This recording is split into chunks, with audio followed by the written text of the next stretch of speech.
বক্তা করেছে এটা একটা সুযোগ পাইছে আর সিলেট আছে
আমরা কোলকুড়ি গ্রামে একজন নাবালিকা মেয়ে ও স্কুল থেকে ফেরার পথে ওকে একজন 30 কি 32 বছরের একজন পুরুষ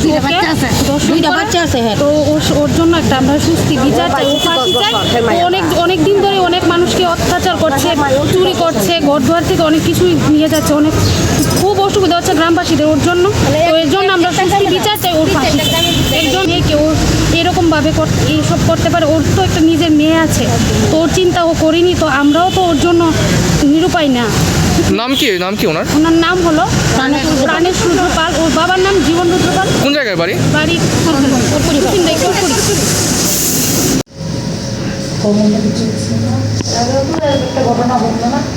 তারা কেউ একটা উত্তর মহারানীতে একটা